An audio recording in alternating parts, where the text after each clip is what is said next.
All right, so y'all can probably tell me what I'm talking about tonight, right? Someone just shout it out. Huh? What? Huh? This whole side is like super quiet. We're going to try this side over here. Huh? Huh? All right, so yeah, we're talking about trusting God, but we're not just going to talk about trusting God at a base level. What we're talking about tonight is trusting God when trusting God is hard. All right? We're going to talk about trusting God through adversity. And I feel like that's one of those subjects that it comes up a lot in church, but we cover it up with a bunch of like really cliche sayings, right? Does anyone know like some of the cliche things that people say in church when it's like, it's hard, like, oh, trust in the Lord, He knows the plans. It's all good stuff, and it's in the Bible and all that stuff, but like, when it came down to it in my life, that stuff really didn't help too much, right? And so through this like time I had, there's a secret I learned about the church. Y'all want to know the secret? Y'all want to know the secret? You want to know the secret? All right, y'all got to lean in, though, because they can't hear it. Y'all got to cut the cameras. Lean in. Lean in! People in the church don't trust God as much as they pretend to. Oh, no, he didn't just say that.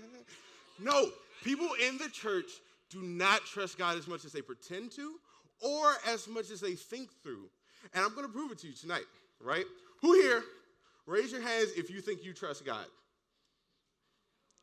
1, 2, 5, 7, 23, 45. All right, so there's a bunch of y'all. Y'all strong. What if I told you I was going to try to prove you wrong tonight? All right, so let's talk about this for a second. So I'm going to let y'all learn a little bit about me, right? I'm going to be real. Say real. Now, if I'm real, though, and y'all clown me, then we're going to have a problem. It's going to be issues. So we're not going to have issues, are we? That side over there in the hat, we ain't going to have issues, are we? I'm just messing with you. All right, so I'm going to tell y'all about a time in my life where I was struggling. It was hard. So there was this girl, right?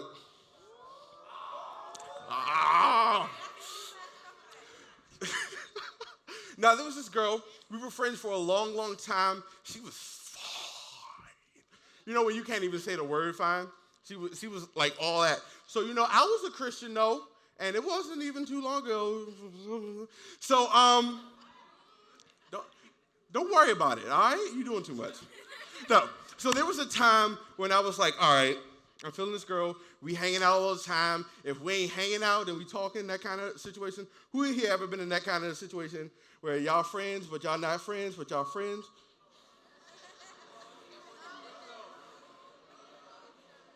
Right? So I'm like, all right, maybe things can shift here.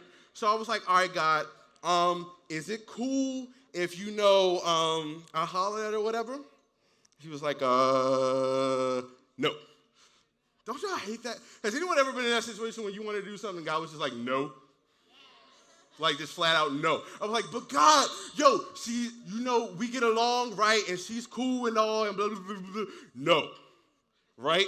So then I was like, all right, maybe if she start coming to church, right? Then, he'll change his answer. We're like, no. So we're going to play a little game. All right, this game is called What Did John Do? So I have two options here, right? God said no, I wanted to go, right? Those are my two options. So, did I, A, trust God, leave her alone, and live happily ever after? Y'all gonna play me like that, though? Or did I holler anyway and ended up listening to heartbreak songs for a few weeks? Look, y'all ain't got to say it like that. Let me see hands. Who think it's option 1? Thank you. Right here. Thank you. I appreciate you. One brother in the whole church. All right, who thinks it was option 2? I quit. And you all would be right.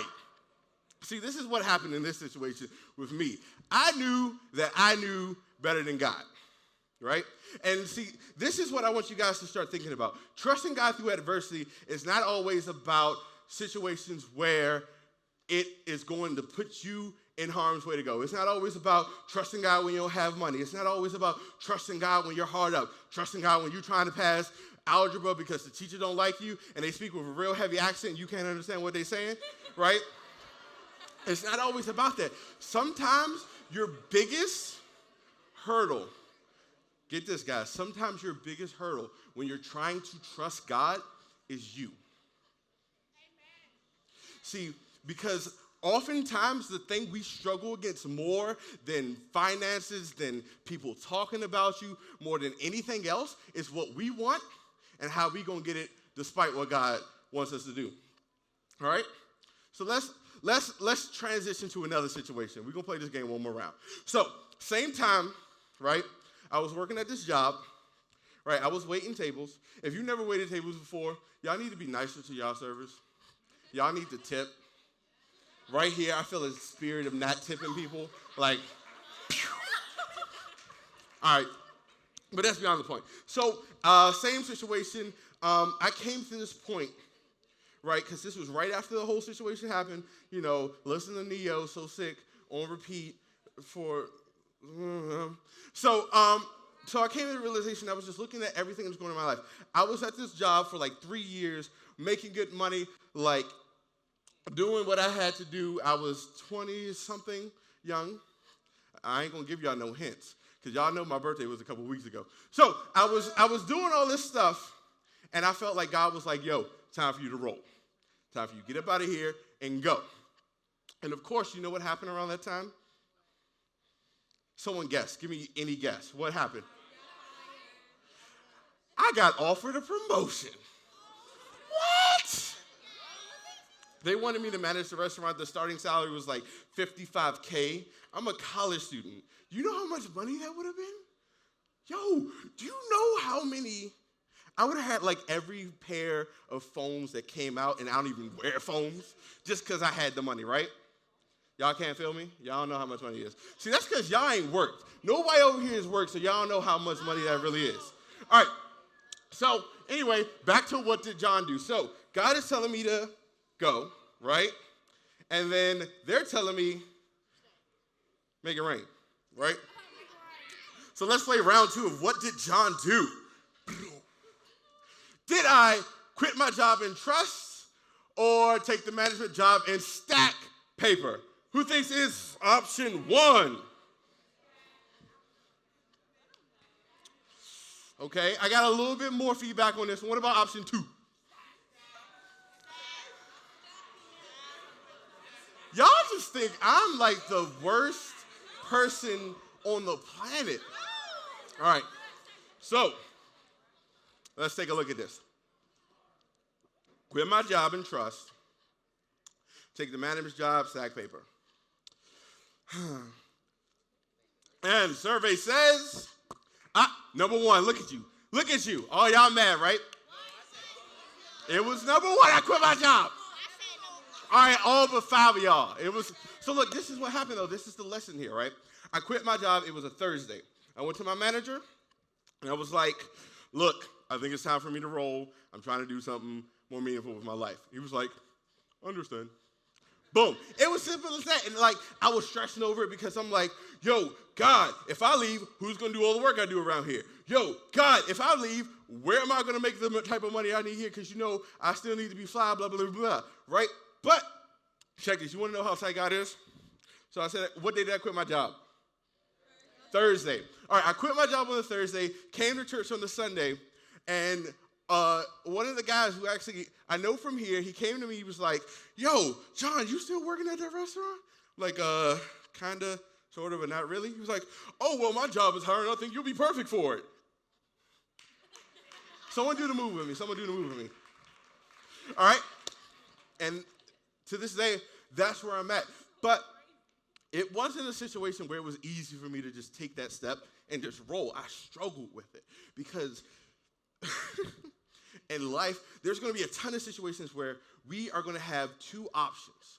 One is going to seem amazing. One is going to be what God tells us to do. And sometimes the God option doesn't seem like the best option. And those are the moments where we're going to have to decide what we're going to do and how we're going to do it. All right, so raise your hand again. Who said that you trusted God completely at the beginning of the message? Raise your hand back up. Don't put your hand down now. Nah, there was like 5 times as many hands up. All right, I guess I'm making some leeway. All right, so you said you trust God, right? Nobody got nothing to say. Y'all say y'all trust God, right? Yeah. All right, so let's take a little test, right? Who here got a boo?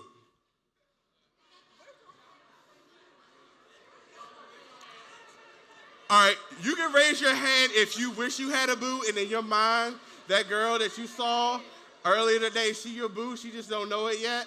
Or that dude on Instagram? All right. All right. So you got your boo. Keep your hand up if you trust your boo. You trust him. I trust her. She is my number one. She never leave me. That's my 8-14-14. No. All right. So check this. You trust him, right? Now, let's picture this situation. You call their phone, and your best friend answered the phone. But you trust him, though, right? I thought you trust him. What happened? No, what happened? That's your man's, though. That's your girl, though. All right. So, no. Listen. All right, calm down. It didn't happen. You don't have to text him right now. Calm down. No, so look. All right, Merge, bring it back. Check this. All right, this is the beauty in this. See, for the longest, I was tripped up when I had moments like that where I felt the trust, like with the girl, like with the job, because every time I saw someone preach about trust in the church, it was always so fake. Because they always had it together.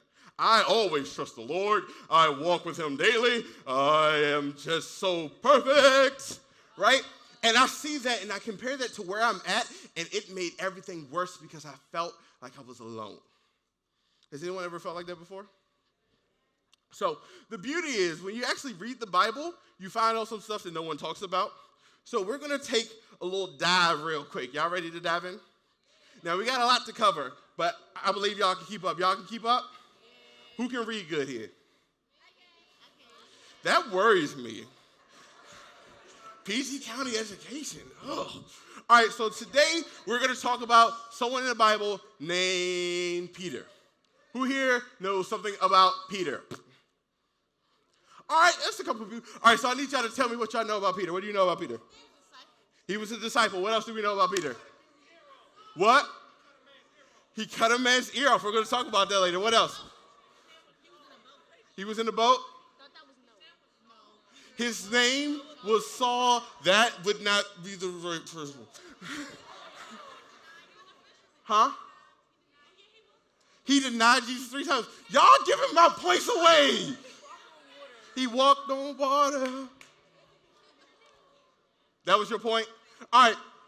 So look, we're going to break down Peter a little bit. Now, this is what y'all have to know about Peter. He was a disciple, but Peter wasn't like the normal disciple.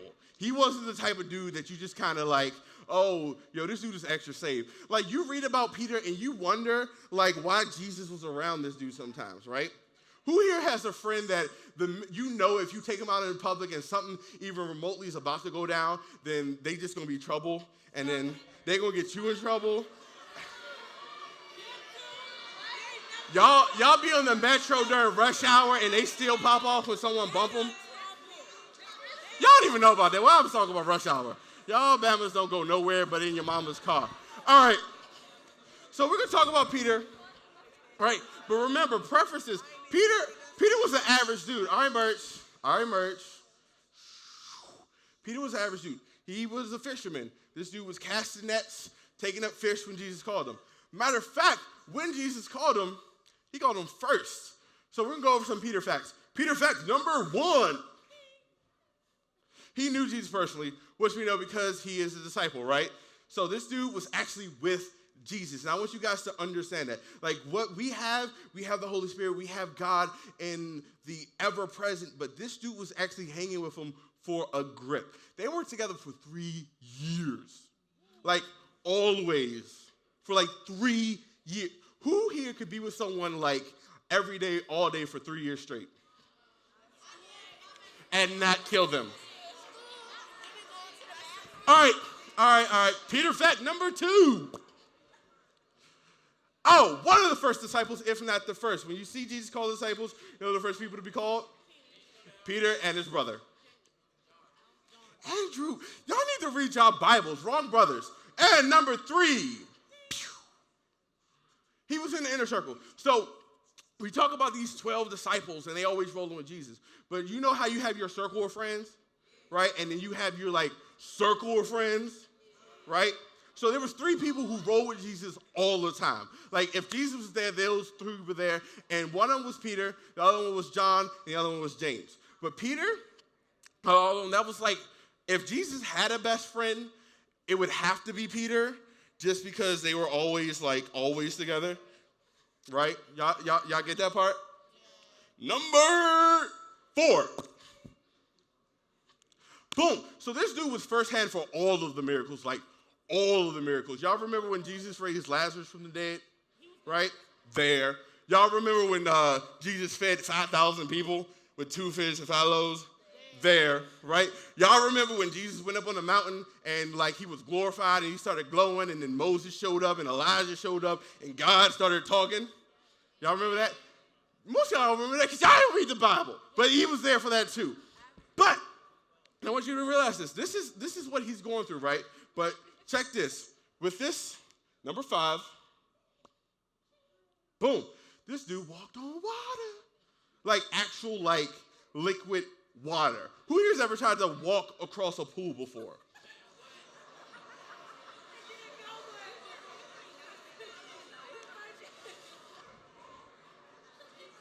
Wait. You actually tried to walk across a pool? See, y'all faking. All right, but this dude did it. He did it, right? And that's tight because who walks on water? Raise your hand if you were successful at your attempt to walk on water. Y'all know y'all in church, right? Y'all know y'all in church, right? All right, that's what I thought.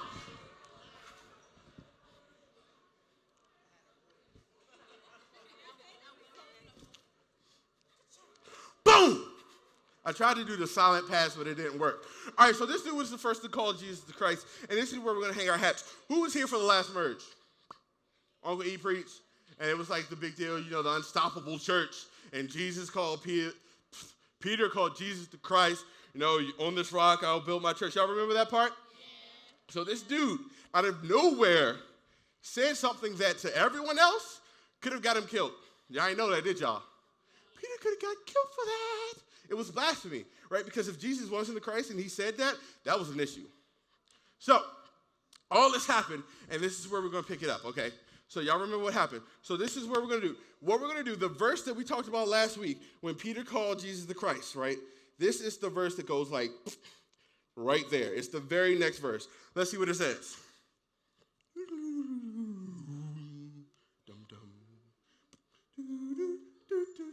All right. So from then on, Jesus began to tell his disciples plainly that it was necessary for him to go to Jerusalem and that he would suffer many terrible things at the hands of the elders, the leading priests, and the teachers of religious law. He would be killed, but on the 3rd day, he would be raised from the dead. Next part. But, all right, so I forgot one fact, okay? This is what y'all got to know coming here. Peter wasn't just all these things. Peter was a G, right? Peter was straight up gangster because what he does right here. So check this. So Peter took Jesus aside and began to reprimand him for saying such things. Did y'all catch that? Y'all ain't catch that. Peter, man, took Jesus, God, aside and reprimanded him. See, PG County. Reprimand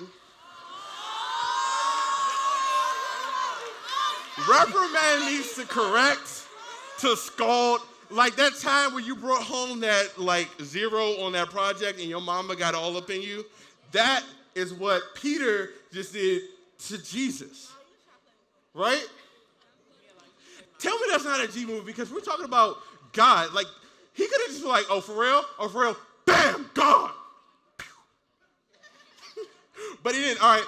So he says, look. He said, heaven forbid, Lord. What's his issue? Because he just said, Jesus forbid. Whatever. Then he said, this will never happen to you, right? Jesus turned to Peter and said, get away from me, Satan. Woo!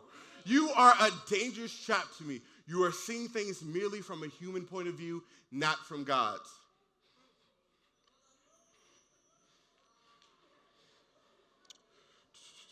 All right, so check this. This is what's going on, right? So actually, go back one. So Peter, right, just got told the game plan, right? Now, he got told 2 game plans, and I want you guys to recognize this. Peter was told by God that you are going to do all these amazing things. I got you. You about to be tight, right? Then Peter was told by God, I got to die to get there, right? Then Peter was also told by God, and we're going to see it a little bit later. It's like, but don't worry, because I got you. You ain't going nowhere. I got to deal with this, but y'all going to be good, right? So this is the play we're running, right? This is the path God has all of his disciples on. But, of course, Peter's a G. Peter's stubborn. Peter's hard-headed. Peter doesn't like to listen, right? So what we're going to do right now is we're going to fast forward a little bit, a couple chapters in the Bible, and we're going to be right around the time of the Last Supper. So this was right before Jesus was about to be crucified. And between then and there, like you read through the Bible, like Jesus repeated this like 100 times to the disciples because he knew they were a little bit hard. He was like, look, I got to go to Jerusalem. They're going to kill me. I'm going to die. I'm going to rise. It's going to be cool, right? Over and over again. They're going to kill me. I'm going to die, rise, cool, right? So now, if God told you this over and over again, who thinks they would understand at like this point? That, I'm going to die, y'all going to be cool, I'm going to rise later though, so it's going to be all right. All right, so some of y'all are being for real now. So let's see what Peter does, right? Let's see what Peter does. On the way, Jesus told them, tonight all of you will desert me, for the scripture says God will strike the shepherd and his sheep, and the sheep of the flock will be scattered. Now, we're going back to Peter's gangsterness right now because we see, right? Y'all see this? I don't think you can see you on the phone. So check this. But after I have been raised from the dead, I will go ahead of you to Galilee and meet you there. All right? Jesus replied, I tell you the truth, Peter. All right, can you be Peter for a second? I tell you the truth. Tonight, before the rooster crows, you will deny me 3 times that you even know me, right? So check this. God just told Peter what was going to happen again, but this time it wasn't cool. God wasn't like, yo, you about to be tight. You about to be on everything. It's going to be cool. God told Peter, yo, you're about to mess up big time, right? But then Peter had a problem with that. He said, even if everyone else abandons you, I'm going to be there because I got you. Right? So what we see here, right, is another trust issue, right? Because Peter, right, Peter decided, right, that even though God knew what was going to happen, he knew better. Anybody remember a situation earlier about something, situation like that, right? Y'all remember? We ain't going to talk about it, but y'all remember, right? We ain't going to talk about it. Y'all remember? No, but we've all been in situations like that, right? We've all been in situations where it was like God said this, I said no, right? But it's not always like a personal thing. Sometimes God is just like, you shall not get drunk. And you're like, turn up. Sometimes it's like, God said you shall not be looking lustfully at a woman. And y'all be like, twerk vines. Y'all ain't clap for that because it was you. I saw you, right? So it's not always about a personal message. Sometimes it's just about trusting God that on his word, this is what's going to happen, right? So this isn't all, like this is one night. Peter had a rough night, y'all. Y'all got to have a little sympathy for Peter. Say all, Peter. All right, so let's see what happens next, right? So this is a little bit later. They done prayed, all that good stuff. Judas has betrayed him. Now the guards are coming, and it's about to be on. So the guards pop out. Guess what Peter does when the guards pop up? Let's see. Who here thinks he lets Jesus go because Jesus told him it had to happen? Raise your hand. Who here thinks Peter got gangster, pulled out a weapon, and started trying to murk people? Y'all right. So let's look at the verse. No. Next verse, sorry. Then Simon Peter drew his sword and slashed off the ear of Malchus, the high priest's slave. Yo, this Bama is cutting off people's ears. Like straight Pablo Picasso. Y'all didn't even know that because y'all ain't take art history because y'all go to PG County schools. Yo, but this is what happened. I want you guys to catch the picture in this, right? Peter is afraid, right? Because if you know you rolling with this dude and he about to get arrested, what you think about to happen to you? You know what? He knew what was about to happen to Jesus, right? So what do you think was about to happen? Right? So Peter got shook. And we do that too, because, right, we'll go out, right, and someone starts to say something, and we don't want people to think we sweet for it, so then we got to match that intensity. Be like, what? You stepped on my shoes, homie? Right? All right, but this isn't it. This isn't like the end of his night because we see the same situation pop up in the next verse. So this is kind of like the end-all, be-all for Peter's, like, worst night ever. So later on, after the trial, we come back and we see Peter. Y'all remember what Jesus said Peter was going to do? Who here thinks Jesus was right? Crazy question. All right, so he was right. He said,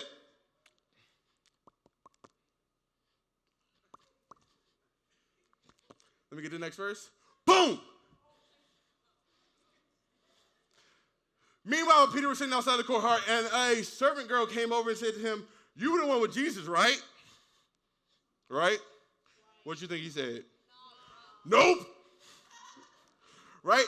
He was like, Peter, not in front of everyone. I do not know what you're talking about. He said, later. Next one. All right. Go back one. Again, he denied it in the time with the oath. I don't even know the man. Yo, that's grimy. Yo, what would you do if you were out with your peoples and something happened and they were like, yo, I ain't never seen him before in my life. I don't even know what he looked like. I don't even know what he wearing. Oh, those are phone pods? I didn't even know those were shoes. Oh, what? That's dirt, right? All right, so look. So all this to say this, right? Peter, we talked about his credentials, right? This dude, I don't think y'all listening. Can y'all hear me over here? Y'all hear me over here? Yo, check this. Peter had the best resume out of anyone here, right? But if Peter, right, Peter who was with Jesus, Peter who knew everything that was going to happen, the way it was going to happen, when it was going to happen, and how it was going to happen. Peter who was rolling with Jesus for so long could mess up. Why do we give ourselves such a hard time when we do it? Right? Because if this dude who had every reason to trust God, every reason, and when the moment came when everything mattered, he got shook. He slipped. He fell off. And that's where a lot of us end up because we get shook the moment things stop looking like we want them to. See, because it's easy to follow God when he says, I'm going to make you a great nation, or when he says, I'm going to bless you, when he says, I'm going to give you this and give you that and give you this. But oftentimes what we don't see is that road often isn't what we want it to be like. I know, right? So let's try this, right? Because some of y'all are visual learners, right? Raise your hand if you're a visual learner. All right, so check this. I was watching TV one night and I saw this really dope, documentary, right? So who here has ever been watching a TV show and then something popped on that you wanted to watch and then you don't know why you were watching it, but you were just on your phone after the show that you were watching went off, and so you started watching this other show and then you got hooked to the other show, right? Wrong? None? All right, so look, my time right here is coming to an end, but I want you guys to get this. I was watching this documentary, and this dude was walking across the Grand Canyon on a tightrope. All right, they didn't get over here. This dude was walking across the Grand Canyon on a string, right? But it was dope because I was watching it, right? And I saw this, right? This dude got up there with nothing. He had a stick. No, legit, he had a stick to walk across this thing. It was so crazy to see because when he got up there, all he had was God. All he had was God to trust on. Because if the wind would have picked up, done. If he would have slipped, done, right? And oftentimes that's a picture of what this faith walk looks like for us, because we have an opportunity to follow God, but it's a narrow path for us to get there. And God says, stay in step, stay focused, stay calm on me, right? And you want me to tell you how he got across that rope? Guess what he was doing the whole time he was walking across the rope? Praying and talking to his daddy. See, y'all ain't spiritual, right? Well, it was his literal daddy, but yeah, that's the point. So he just stayed laser focused on this goal. And he knew that if he ever lost focus and he ever decided that he wasn't going to follow through with the plan, what was going to happen? Done, right? So look, we had the band up before. We had the band up before, and they sung this song called Oceans, right? See, y'all didn't think I was going to try this, right? So I didn't think y'all catch it before. Y'all caught it before? So this dude was up. I got a high specific gravity, if y'all know what that means. So, right, this dude was up on a wire, 1,400 feet on the ground, right? In the wind.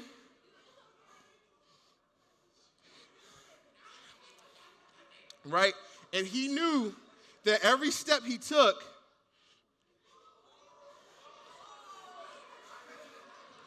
had to be perfect. Now, there were times where it got difficult, right? Get this, guys.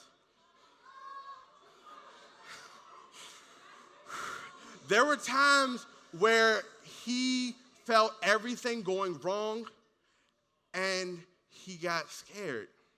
And it's just like our walk with God. We say, all right, God is like, yo, I'm trying to bless you this way, but you got to go this way, right? But we see Shorty over there, we get...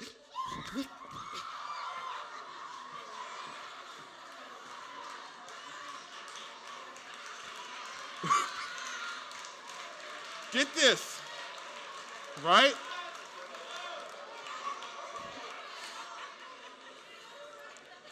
We get shook, right? And the moment we fall off, we want no more. It's like, look, God, I tried it your way and it failed. I got hurt. I got my heart broken. I lost everything, and you want me to trust you again? No. But check this. The message here is this. When I fell, it wasn't because I was walking across the balance beam. It's because I got distracted, right? What caused me to fall was not the plan. What caused me to fall was me deviating from the plan. And it's harder to get up the second time because once we get shook, right, we start to think about how much it hurt last time we fell, how heartbroken we were, how much we were crying, how hard it is to even look at them again, right? And we get paralyzed, and we stay here in a place of incompleteness because we can't push ourselves to go forward because we've lost trust in God's plan. We've lost trust in who God said he was and how he said he was going to come through for us. But when we reach the end, right, and we get there, right, I ain't tripping about falling. I ain't tripping about getting it because I made it through. So look. All right, so this is it, guys. This is the end, and this is what I want you guys to think about. All right. There was a time when Peter was walking on water, and we talked about it, and he lost sight of God, and he started to drown, and God rescued him from it all, right? I believe that everyone here, there's a part of your life where you have to trust God more. No one's made it. I haven't made it. I can tell you right now, there's situations in my life every day that I struggle to trust God. Anyone on your leadership team can come in here and tell you the same thing. Everyone has that moment. For some, it's God has given us a promise, and we're struggling to get there. For some, it's God has called us to do something amazing. We're struggling to get here. Some of us, it's just like, I ain't trying to do the whole holiness, the stuff in the Bible thing, because it's too hard. For some of us, it's trusting God with our salvation, because that's a biggie. Some of us have never even gotten there, and I don't want to graze through that, because that is a trust bomb. When you say, God, right? I trust you with everything. I know that you have taken the penalty for what I've done. This is what you're saying. You're saying, one, I believe what the Bible says, because that's where we get all the data from. You're saying, one. Two, I believe that the God of the Old Testament is real, and that he has wrath towards sin, and that by me doing even the most basic stuff wrong, I deserve to die. Then you're saying, with all that being true, I trust that Jesus was your son, that he lived a perfect life here on earth, that he died and you rose him again. And that's not a small thing. You're saying, I trust that someone died and came back to life. I'm saying that you were perfect, and that you were perfect, you're able to cover me with my foolishness, right? Those are the categories we're in. So this is what we're going to do, guys, because I have to wrap them over time, right? I want you guys to focus on one thing in your life where you've fallen, where you've struggled to trust God, and I want you guys this week to focus on getting back on the beam. Focus that one thing, whether it's salvation, whether it's the next step, whether it's staying on track. Focus it like an arrow and get there. Because if you don't, you'll never get anywhere else in your walk. You'll stay paralyzed forever. All right, the band's about to come up, and they're about to sing Oceans. This song is amazing because it speaks about when Peter was walking on the water and he had nothing to do but trust God. So let this song echo as we come up together and we worship together one more time, and let those things ring loud in your heart and put God above them all. Don't allow yourself to be paralyzed by fear, by doubt, by times where you've messed up trying to follow God, but instead take the mindset of Peter on. Walk, trust. Because the only way you're ever going to trust God is by trusting God first. Because it's that first step of faith that will start to build that time where you can get through it all.